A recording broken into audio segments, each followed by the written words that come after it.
마약 중독자 중에 마약을 일시적으로 중단하는 사람들이 있습니다.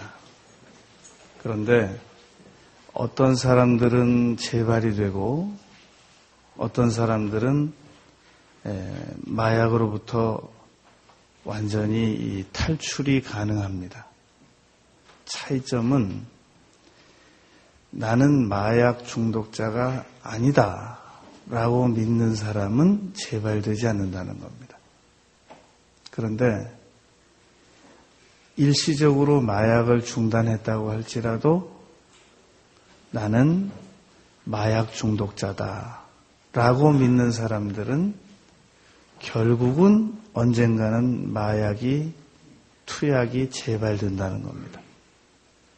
그러니까 사람은 나는 어떠어떠한 사람이다 라고 어떻게 믿느냐에 따라서 변화가 되기도 하고 안 되기도 한다는 겁니다. 나는 누구이다 라고 이름을 얘기하는 사람은 신분증적인 정의를 말하는 겁니다. 당신 누굽니까? 그럴 때 자신의 이름 석자를 얘기하는 사람은 자신의 신분의 정의를 말하는 거란 말입니다. 나로 말할 것 같으면 과거에 이러이러한 경력을 가진 사람으로서 그것은 이력서적인 정의를 말하는 겁니다. 당신 누굽니까? 나는 남자입니다. 그것은 성적 분류를 말하는 겁니다. 당신 누굽니까? 나로 말할 것 같으면 이런 신분을, 직업을 가진 사람입니다. 그건 사회적 정의를 말하는 겁니다. 당신 누굽니까? 난 착한 사람입니다. 도덕적 정의를 말하는 겁니다.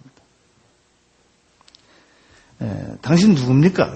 난 나쁜 사람입니다. 그건 가학적 정의를 말하는 겁니다. 당신 누굽니까? 난 예민한 사람입니다. 감정적 정의를 말하는 겁니다. 당신 누굽니까? 난 부자입니다. 재산적 정의를 말하는 겁니다. 다윗은 사무엘하 7장 18절에서 하나님께 나는 누굽니까? 라고 여쭈었던 적이 있었습니다. 보통 사람들이 자기 몸, 자기 눈, 신체가 자기 자신으로 착각을 하기 쉽습니다만 그것은 모든 사람들이 공유하는 몸이지 않습니까? 다 같은 신체적인 세포적인 뼈 이런 것들이 동일하기 때문에 만약에 나의 신체 일부가 어디 다른 곳에 가 있다 그러면 내가 가 있다 그러겠습니까? 내 손, 내 발 가 있다 그러죠. 그래서 데카르트가 정의하기를 사람의 나는 그 생각이 나다. 이렇게 말한 적이 있습니다. 성경도 잠언 23장 7절에서 대저 그 마음의 생각이 그 사람이다 라고 말했습니다.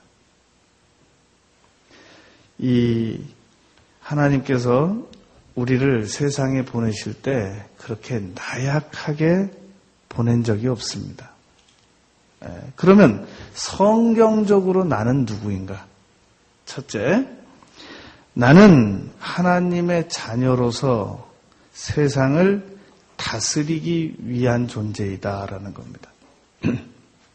이 세계 특수부대라는 책을 읽어봤습니다.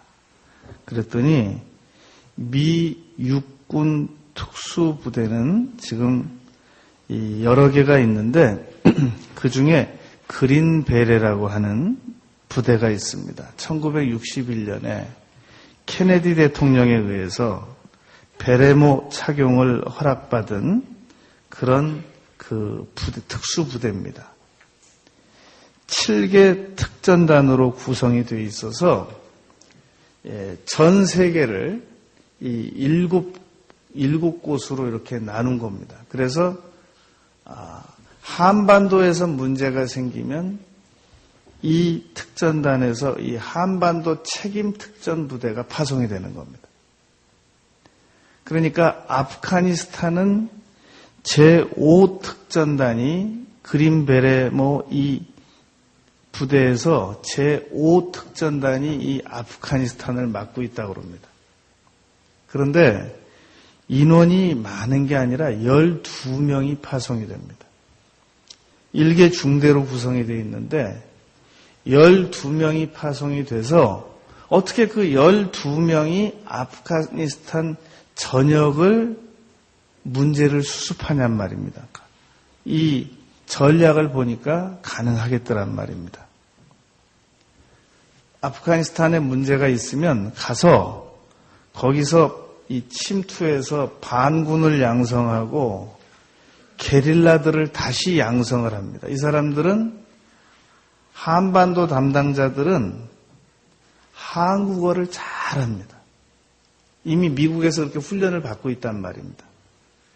한국 사람들이 어떻게 말을 해도 다 말을 알아들을 수 있을 만큼 한국어를 능통하게 훈련받고 있습니다. 아프가니스탄에 파송되는 사람들도 12명이 그쪽 언어를 아주 통달하고 있단 말입니다. 그런데 제가 이 책을 보면서 가장 주목한 내용 하나는 이 특수부대원들이 어떻게 유사시에 이 폭격을 하느냐 말입니다. 그 중에 하나가 이 소프렘이라고 하는 레이저 표적 지시기를 활용을 하는데 쌍안경입니다. 이 쌍안경으로 그 아프가니스탄에서 그냥 쌍안경으로 보면 됩니다. 이렇게. 그래서 이 특수부대원 중에 한 명이 저 지점을 폭격해야 되겠다라고 하면 그 쌍안경으로 레이저 표적 기기로 이렇게 쳐다만 보면 레이저가 발사가 돼가지고 이 위성에서 계산을 해서 레이저를 위성에서 계산을 해서 이 스마트 폭탄이 그리로 폭발이 되는 겁니다. 그러니까 수는 12명밖에 안 되지만 놀라운 이 잠재력을 가지고 있는 겁니다. 어느 지점을 폭격시켜야 되겠다고 마음을 먹으면 그 지점만 정확하게 계산을 해가지고 알리면 전폭기 지원이 정확하게 가서 그 지점을 폭격을 해줍니다. 사람은 12명밖에 안 되지만 그 아프가니스탄 전역을 이 12명이 넉넉히 휘저어 놓을 수 있을 만큼 훈련을 받아가지고 파견이 되는 겁니다. 만약에 한반도에 문제가 생기면 이 그린베레모 이 훈련받은 12명, 한국말 잘하는 그 미군 특전단 12명이 바로 이 국내에 아무도 모르게 잠입을 합니다. 그래가지고 레이저 삼각대에다 딱 놓고 폭발시키 정밀 타격. 지금 북한에 핵무기를 계속 만들게 될 경우, 위협할 경우 북한 담당 12명이 파견되는 겁니다. 그래가지고 삼각 레이저 기기로 딱 정밀 초점을 맞추면 위성에서 계산해서 폭발을 시키는 거란 말입니다. 제가 이 내용을 보면서 손뼉을 쳤습니다. 우리도 하나님의 자녀로서 내가 저 문제를 해결해야 되겠다라고 시선 고정, 생각 고정하고 예수님 이름으로 명령만 하면 레이저 위성 폭격하는 것보다 더 정밀하게 하나님께서 지원을 하십니다. 우리는 세상을 다스리기 위해서 하나님의 자녀로 이 세상에 보내졌지 나약하게 살다가 아주 근근히 살다가 오라고 하나님께서 이 세상에 보내지 않았단 말입니다. 나는 누군가? 하나님의 자녀로서 세상을 넉넉히 다스릴 수 있는 존재입니다. 창세기 1장 26절 27절에 온 땅과 땅에 기는 모든 것을 다스리게 하자 하시고, 하나님께서는 우리를 하나님의 형상대로 만드셔서 이 세상을 다스리게 하시기 위해서 이 세상에 태어나게 하셨단 말입니다. 누가복음 10장 19절에 너희에게 뱀과 정갈을 밟으며 원수의 모든 능력을 제어할 권세를 주었으니, 미국에서 파견하는 특전대원 12명은 미국에서 그 위성으로부터 폭격을 해줄 수 있고 전폭기 지원을 해줄 수 있고 원하는 어떤 지원까지 다 해줄 수 있는 이 자원 약속을 해서 파송시킨 겁니다. 그렇다면 영접하는 자 곧 그 이름을 믿는 자는 하나님의 자녀가 되는 권세를 주셔서 우리를 이 세상에 보내셨단 말입니다. 태어나게 하셨단 말입니다. 우리가 그런 사람입니다. 마가복음 16장 17절 너희가 내 이름으로 귀신을 쫓으라. 세상에서는 너희가 환난을 당하나, 그래서 계속 우리는 문제를 당하게 되어 있습니다. 집에서는 배우자 문제, 자녀 문제, 직장에 가면 직장의 문제, 사업장에 가면 사업 문제, 계속해서 죽는 날까지 문제가 없질 않습니다. 그런데 그것을 다스릴 수 있는 능력을 하나님께서 우리에게 주셨단 말입니다. 우리는 하나님을 아버지라고 부를 수 있습니다. 마태복음 6장 9절, 누가복음 11장 2절입니다. 특별히 감동스러운 것은 마가복음 14장 36절에 보면 예수님께서 아버지여 이렇게 기도하지 않으시고 아빠, 아버지여 라고 기도했다는 겁니다. 우리는 하나님을 아빠라고 부를 자격이 있단 말입니다. 아빠. 이 아빠의 위력을 아는 사람들이 있습니다. 이 자녀들이 문제를 일으켰을 때 아빠가 가가지고 문제를 해결해 줄 수 있단 말입니다. 전 아빠의 위력을 압니다. 윤승원이가 중학교 때 학교에서 문제를 일으켰는데 저한테 연락이 왔어요. 그래서 제가 그랬습니다. 아빠 간다. 가가지고 제가 승원이 대신 야단 다 맞았어요. 아빠의 위력을 저는 압니다. 제가 저지른 일이 아니었단 말입니다. 윤승원이가 전적으로 제 허락도 안 받고 저질러 놨는데 제가 그거 수습하느라고 한나절을 쫓아다녔습니다. 아빠로서. 아빠라고 우리는 하나님을 부를 수 있습니다. 로마서 8장 15절 양자의 영을 받았으므로 아바 아버지라 부르짖느니라. 너희가 아들인 고로 아바 아버지라 부르게 하셨느니라. 너희가 예수 안에서 하나님의 아들이 되었으니 그는 내 아들이 되리라. 계시록 21장 7절입니다. 우리는 예레미야가 복중에 짓기 전에 내가 너를 알았고 라고 말씀하신 것처럼 하나님께서 우리를 만드셨단 말입니다. 나는 하나님의 자녀다. 그리스도 안에서 새로운 피조물 된 자녀란 말입니다. 두 번째, 나는 하나님의 소유입니다.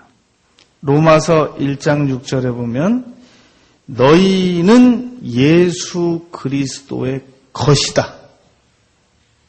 이 똑같은 부모라도 엄마가 한 자녀가 태어나면 아빠 유전자 반, 엄마 유전자 반이 자녀에게 전달되지 않습니까? 그런데 엄마가 이 자녀들에 대한 애착이 더 강하다는 겁니다. 왜냐하면 엄마가 자녀를 낳았기 때문에 그렇습니다. 마찬가지로 사람은 그리스도의 것, 예수님의 우리는 재산이란 말입니다. 피로 우리를 값주고 사셔서 그렇습니다. 로마서 3장 25절에 예수를 하나님이 그의 피로 인하여 화목제물로 세우시고, 이 화목제물, 성경 읽다가 화목제물이라는 단어가 나오거든. 이렇게 이해하시면 됩니다. 사람은 잘못한 사람이 선물 사들고 가서 잘못했다고 비는 거지, 잘못을 안 한 사람이 중재적으로 선물 해놓고 기다리시는 법은 없지 않습니까? 그러면 우리가 하나님께 무엇인가 잘못을 했으면 우리가 재물을 들고 가서 잘못했다고 빌어야 되잖아요. 그런데 하나님께서는 잘못은 우리가 했는데 하나님과 우리가 화해할 수 있는 그 화목 제물을 하나님이 만들어 놓으시고, 자, 요걸 제물로 하자. 그리고는 화목 제물이 되주셨다는 겁니다. 이런 경우가 어디 있어요? 예수님이 화목 제물이 되주셨다는 겁니다. 나는 포도나무여 너희는 가지니. 그러니까 나는 누구인가? 나는 하나님의 자녀다. 둘째, 나는 하나님의 소유다라는 겁니다. 내가 하나님의 이 재산인 겁니다. 이 한때 마틴 루터가 이 수녀원 사건이라고 있습니다. 이 수녀들이 강간을 당했습니다. 그랬더니 이 수녀들이 막 자살하는 겁니다. 그때 어거스틴이 이렇게 말한 적이 있었습니다. 자살하지 마라. 너희들이 당한 건 너희 몸이 당한 거지 너희 자신이 당한 게 아니다. 나는 나의 생각이 나인 거지 내 몸이 나인 것이 아니란 말입니다. 그래서 강요된 자백을 자백으로, 정상적 자백으로 인정하지 않는 것이, 나의 결정권자는 나의 생각이란 말입니다. 내 생각이 하나님을 나의 아버지라고 믿느냔 말입니다. 하나님은 그걸 원하시는 겁니다. 정체성. 나는 하나님의 자녀다. 두 번째, 나는 하나님의 소유다. 이렇게 믿으라는 겁니다.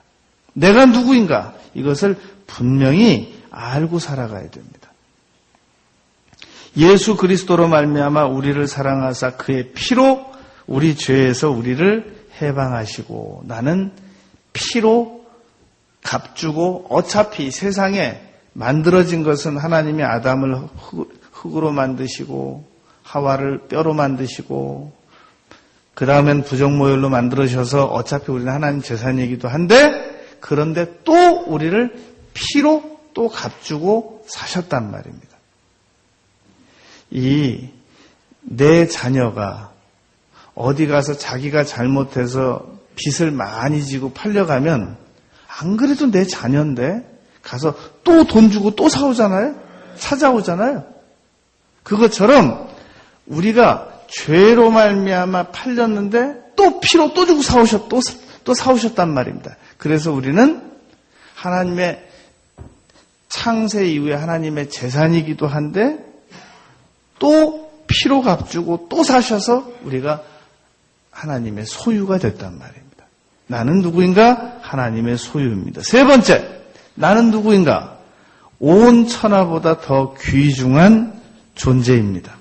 마태복음 16장 26절에서 온 천하를 다 얻고도 자기 목숨을 잃으면 무슨 소용이 있겠느냐. 나는 목숨보다도 더 귀중한, 온 천하보다도 더 귀중한 존재입니다. 이 창세기 3장 17절에 보면 수고하고 땀을 흘려야만 먹고 살 수 있다 그랬습니다. 우리가 아무리 소중한 자녀라도 그 자녀들에게 용돈 그냥 안 주는 부모 있지 않습니까? 반드시 무슨 일이라도 잔디라도 깎고 아빠 신발이라도 닦고 엄마 설거지라도 돕고 그래야 용돈을 준단 말입니다. 그런 집이 있단 말입니다. 하나님께서도 우리가 온 천하보다 더 귀한 존재인 것은 분명하지만 수고하고 평생 수고하고 땀을 흘려야만 먹고 살 수 있다라고 창세기 3장 17절, 18절, 19절에서 말씀했습니다. 그러니까 하나님이 나를 소중히 여기시는데 왜 돈도 안 주시고 왜 필요한 것도 안 주시고 응답도 안 해주시고 그러지 않았단 말입니다. 이사야서 65장, 마태복음 8장 다 우리가 구하기 전에 필요한 것을 다 아시지만 마태복음 7장에서 구해야 구하고 찾아야 찾고 두드려야 열릴 수 있다는 그런 기도의 제도를 만들어 놓으셨단 말입니다.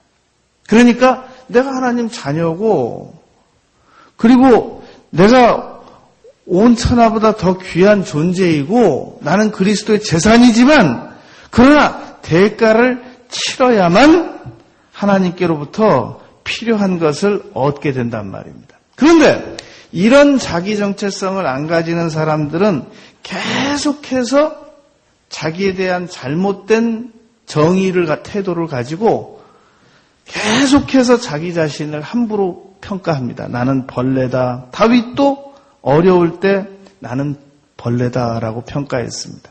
사울의 아들이었던 무비보셋은 자기 자신에 대해서 말하기를 개와 같은 나를 이렇게 말했단 말입니다. 그런데 우리는 그렇게 생각하지 말아야 됩니다. 나는 하나님의 자녀다. 나는 하나님의 소유다. 나는 온 천하보다 더 귀한 존재다. 그런데 그런 생각을 가지려고 하면 자꾸만 열등감이 생깁니다. 열등감의 정의는 나는 내가 싫다. 이것도 부족하고 저것도 부족하니까 라고 생각을 하는 거 아니겠습니까? 그럼 왜 그런 생각을 가지냔 말입니다. 자기 정체성을 순간 망각해서 그런단 말입니다. 뭐 하나님 자녀인데 뭐 나는 돈도 없고 나는 온 천하보다 귀한 존재인데 몸도 아프고 나는 그리스도의 재산인데 뭐 이렇게 연약한 부분도 많고 이걸 자꾸 희석시킨단 말입니다. 잘못된 생각입니다. 성경에서 분명한 대가를 치러야만 합니다. 이 세례 요한은 감옥에 옳은 일 하다가 헤로디아와 헤롯 왕에게 옳은 말 하다가 감옥에 가 있었습니다. 예수님께서 면회도 안 나와 주시는 겁니다. 정체성이 흔들렸습니다. 그래가지고 자기 두 제자 예수님에게 보내가지고 오실 그이가 당신 맞습니까? 다른 사람 기다릴까요? 이렇게까지 의심을 했단 말입니다. 왜 그러느냐? 사람은 정체성이 흔들리면 그렇게 됩니다. 나는 하나님의 자녀다. 현재 어떤 어려움을 당하고 있어도 나는 하나님의 자녀다. 이 요한일서 3장 2절에 보면 사랑하는 자들아 너희가 나중에 그리스도와 똑같은 몸으로 변화될 것이다 라고 말했단 말입니다. 나는 누구인가? 나는 뭐 신분증적인, 이력서적인, 과학적인, 사회적인, 도덕적인, 과학적인, 감정적인, 재산적인 이런 정의만 가지고 있다가는 조금만 어려움이 오면은 흔들려 버립니다. 잠언 28장 26절에 보면 자기의 마음을 믿는 자는 미련한 자요 그랬단 말입니다. 이 한 채 집이 지어지면 제일 먼저 기초 공사가 이루어집니다. 그래서 파이프를 계속 땅 깊이 박지 않습니까? 왜냐하면 흙 위에다가 집을 지어놓으면 기울죠. 언제까지 파이프를 계속 박냐면 안반, 바위가 나올 때까지. 그래서 더 이상 밑으로 들어가지 않을 만큼 파이프를 넣고 그 위에다 기초 콘크리트를 하고 그리고 골조를 넣습니다. 그리고 제일 위에 층에서부터 배관 공사를 합니다. 그리고 전기공사도 합니다. 그리고 외부 인테리어를 하고 그 집만 좋아가지고는 안 되니까 그 옆에 조경 인테리어도 합니다. 사람들을 외부 인테리어만 보고 평가하는 사람이 있습니다. 그게 자기인 줄 알아요. 그러나 외부 인테리어만 그 사람이 아닙니다. 내부 인테리어도 그 사람이고 배관도 그 사람이고 그 옆에 조경도 주변에 그 사람하고 포함되어 있는 거란 말입니다. 사람을 선택할 때 신분만 원하는 사람이 있습니다. 사회적 직업. 그 사람은 자기 정체성도 자기 직업만을 자기로 알기 쉽습니다. 그런데 성경적 나는 누구인가? 하나님의 자녀란 말입니다. 신앙을 원하는 사람들은 신앙적 자신을 분명히 아는 사람들을 원합니다. 당신 누굽니까? 성도입니다. 하나님의 자녀입니다. 피로 값주고 산 존재입니다. 죄인입니다.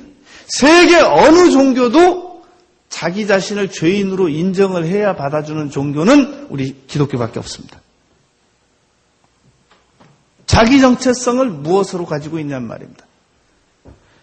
사람을 재산적으로 평가만 하는 사람들은 그 사람 돈 많아 이렇게 평가합니다. 학력적으로 평가하는 사람들은 그 사람 어느 대학 나왔어? 묻지도 않았어요. 말만 나오면 그렇게 말해요. 신분적으로만 사람을 중요하게 여기는 사람은 그 사람 어떤 신분을 가진 사람이야? 그런단 말입니다. 신앙이 좀 깊어지면 제일 먼저 묻는 겁니다. 예수 믿어? 안 믿어? 교회 다니는 가운데도 계속해서 사람 누구누구만 나오면 신분, 재산, 인물, 키, 가문 이런 것을 먼저 평가하는 사람이다. 그 사람 정체성이 그렇게 된 사람이에요. 그런 걸 중시 여기는 그 정체성을 가지고 있는 사람이란 말입니다. 우리는 오늘 신분적 평가, 이력서적 평가, 건강적 평가, 재산적 평가 이런 거 다 배제하고 신앙적으로 지금 평가를 하고 있는 겁니다. 나는 누구인가? 성경적으로 나는 누구인가? 이걸 말하는 겁니다. 이 나는 누구인가라는 철학적 질문 앞에 500페이지짜리 책을 봐도 핵심도 접근도 못해요. 그러면서 500페이지를 뭘 써놨나 모르겠어요. 성경은 간단하게 나는 누구인가를 7가지로 정의하고 있단 말입니다. 네 번째, 나는 하나님께 사랑받고 하나님을 사랑하는 존재라고 성경에는 기록되어 있습니다. 스바냐서 3장 17절 너의 하나님 여호와가 너희 가운데 계시니 그는 구원을 베푸실 전능자시라. 그가 너를 인하여 기쁨을 이기지 못하며 하시며 너를 잠잠히 사랑하시며 너로 인하여 즐거이 부르며 기뻐하시리라. 하나님께서 우리를 기쁨을 이기지 못할 정도로 잠잠히 사랑하신단 말입니다. 나는 누구인가? 하나님께서 나를 사랑하시는 존재이다라는 겁니다. 우리가 아직 죄인 되었을 때 그리스도께서 우리를 위하여 죽으심으로 하나님께서 우리에 대한 자기의 사랑을 확증하셨느니라. 당신 누구요? 하나님이 사랑하시는 사람이죠. 당신 누구요? 하나님을 사랑하는 사람입니다. 이 요셉은 자기 정체성을 이렇게 가졌습니다. 나는 하나님을 경외하는 자로다. 요나가 배 밑에 가서 숨었잖아요. 그때 선원들이 와서 누구냐? 그러니까 나로 말할 것 같으면 말할 거 많잖아요. 이력서, 신분, 재산, 인물, 가족. 나는 하나님을 경외하는 자로서 자기 정체성을 무엇으로 가지냔 말입니다. 신앙적 자기 정체성이 가장 중요하단 말입니다. 나는 하나님을 사랑하는 사람이다. 정 못하겠으면 이렇게라도 말하세요. 나는 하나님을 사랑하려고 노력하는 사람이다. 마음을 다하고 뜻을 다하고 목숨을 다하여 주 너희 하나님을 사랑하라 하셨으니 이것이 크고 첫째 되는 계명이요 그랬지 않습니까? 그러니까 나를 말할 때 내가 그리스도와 함께 십자가에 못 박혔나니, 그러니까 바울 사도가 빌립보 3장에서 그리스도를 아는 지식이 가장 고상하다. 내가 나머지는 다 버렸다. 이렇게 말했지 않습니까? 그러니까 우리가 나 자신에 대한 정체성을 말할 때 부수적으로 집이 어디냐고 물으면 나중에 알려주면 되고, 학교 어디 나왔냐고 그러면 그건 나중에 알려주면 되고, 물으면 알려주면 돼요. 배우자 누구냐 그러면 누구라고 나중에 알려주면 되고. 그러나 당신 누구냐고 물으면 자다가라도 벌떡 일어나서 나는 하나님의 자녀고, 나는 그리스도의 것이고, 나는 온 천하보다 더 귀한 존재고, 나는 하나님을 사랑하고 하나님은 나를 사랑하는 존재이고, 이런 신앙적 자기 정체성을 분명히 가져야 한단 말입니다. 5번째, 하나님께서 소중하게 여기셔서 보호해 주시는 존재입니다. 신명기 32장 10절, 자기 눈동자와 같이 너를 광야에서 황무지에서 지키셨도다. 나를 눈동자같이 지키시고 주의 날개 그늘 아래 감추사. 시편 17편 8절입니다. 스가랴서 2장 8절, 만군의 여호와께서 말씀하시되 무릇 너희를 범하는 자는 그의 눈동자를 범하는 것이라. 여인이 젖먹는 자녀를 어떻게 잊겠느냐? 나는 너희를 잊지 않을 것이다. 난 너희를 손바닥에 새겼느니라. 그렇지만 그런데 왜 우리 인간은 이렇게 나약한가요? 독수리처럼 날지도 못하고 시속 300km로,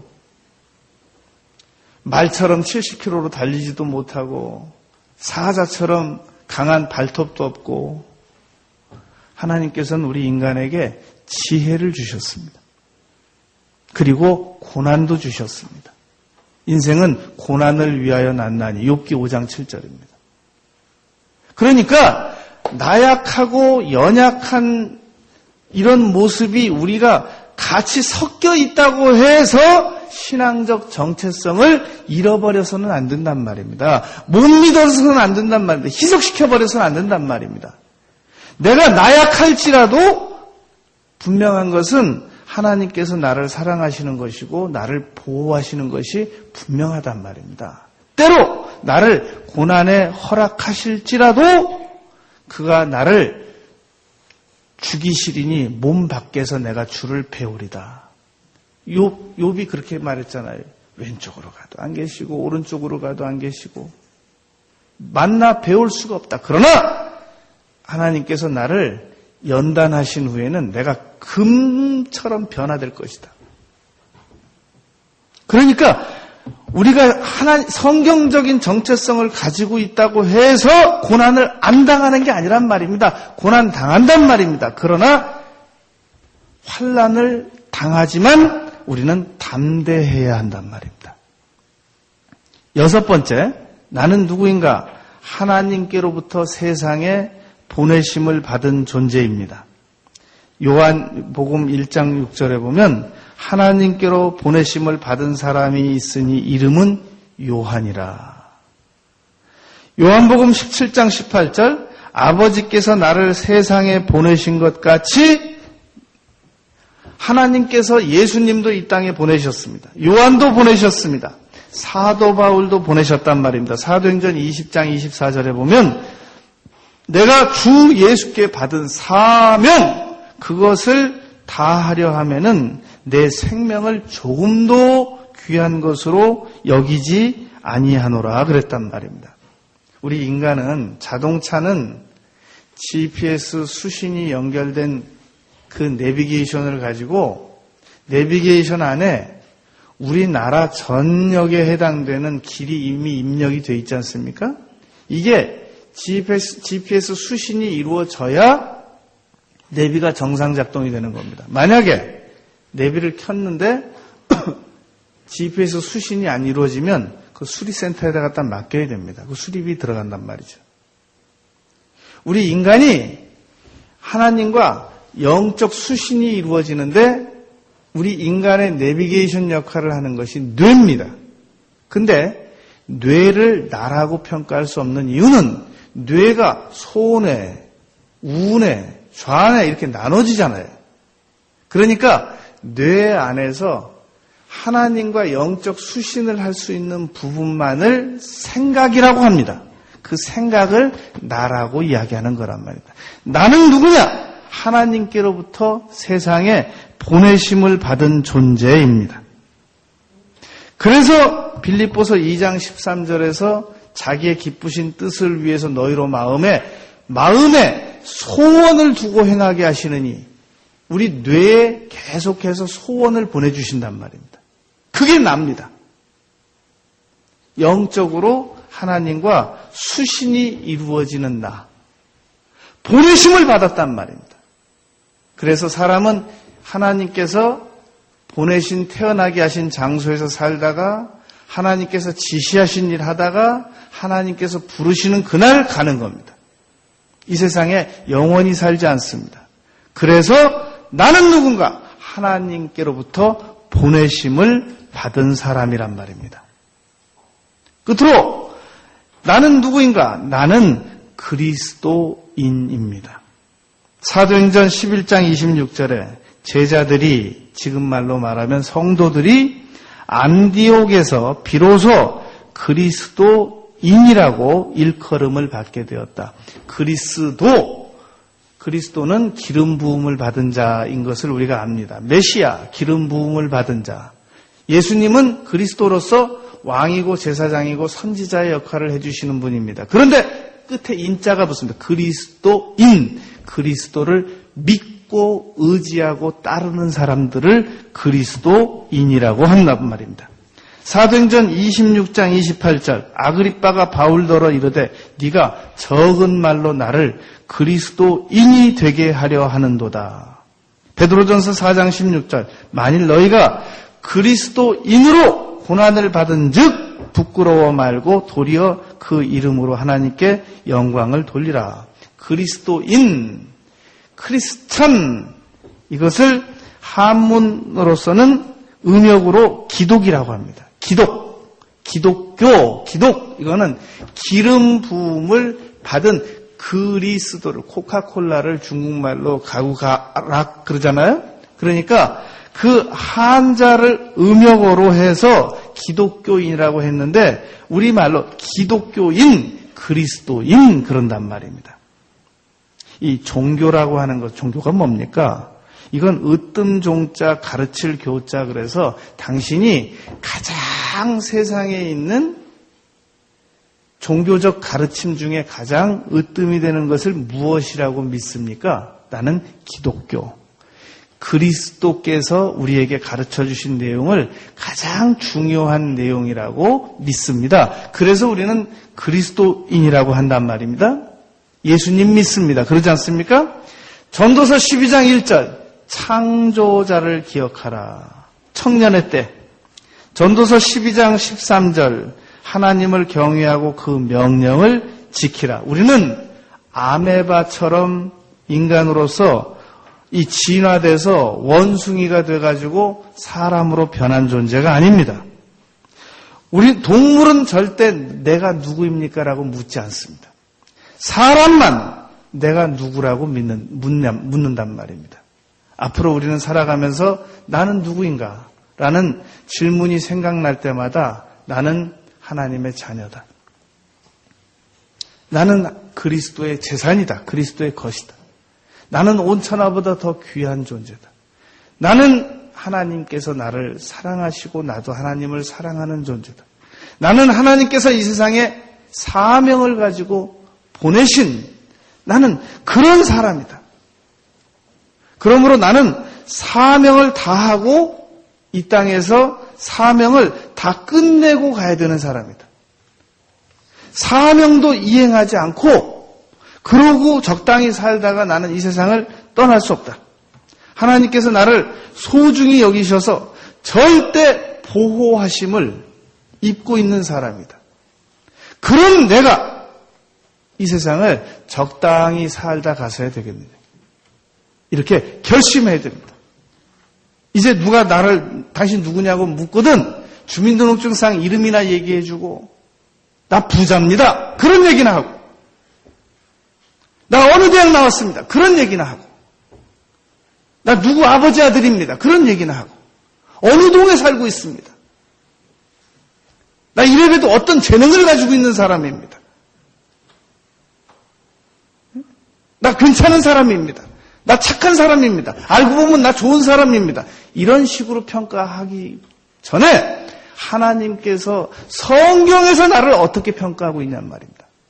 이 7가지 자기 정체성을 분명히 가지고 기억하고 남은 생애를 살아가는 우리 모두가 되시길 바라겠습니다.